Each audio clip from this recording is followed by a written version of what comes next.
সুন্দরী মন্দির আপনারা জানেন যে গত 22 তারিখে রাজ্যের আমাদের দেশের যশস্বী প্রধানমন্ত্রী নরেন্দ্র মোদীজির হাত ধরে নতুনভাবে পথ চলা শুরু করেছে এবং 51 শক্তিপীঠের অন্যতম শক্তিপীঠ এই মাতা ত্রিপুরী সুন্দরী মন্দির, যার একটা ইতিহাস রয়েছে, যার একটা ঐতিহ্য রয়েছে এবং আমরা সবাই মিলে রাজ্যের মাননীয় মুখ্যমন্ত্রীর প্রেরণা এবং দিক নির্দেশে সারা রাজ্যের প্রতিটি ধর্মীয় স্থান, পর্যটন স্থানকে সারা দেশের সামনে তুলে ধরে আমাদের রাজ্যকে সারা দেশে এবং পৃথিবীর সামনে উন্নয়নের নিরিখে আমাদের জাতি জনজাতি প্রত্যেকের মধ্যে একাত্মবোধের নিরিখে আমরা তুলে ধরতে চাইছি এবং মাননীয় প্রধানমন্ত্রী আমাদেরকে সেই বিষয়ে সাহায্য করেছেন।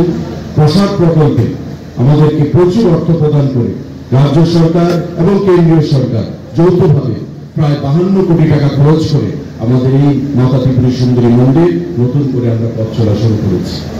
দিওয়ালি উৎসব অন্ধকার থেকে আলোর উৎসব। দিওয়ালি উৎসব আমাদের ধর্মের জয় হবে, অধর্মের নাশ হবে।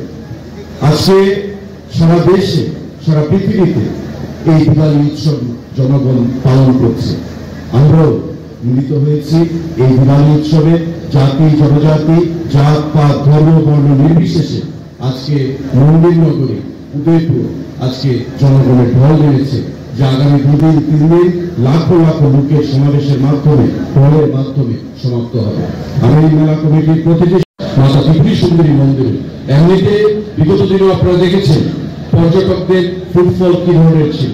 আজকে মাতা ত্রিপুরী সুন্দরী মন্দির বিশ্বের কাছে একটা স্থান করে নিয়েছে এবং এই প্রসাদ প্রকল্পের নতুন করে পথ সড়ক শুরু করার পর থেকে আমাদের বিশ্বাস যে আগামী দিনে একটা বিশেষ স্থানে আমরা চলে যাব মাননীয় মুখ্যমন্ত্রীর দিক নির্দেশে।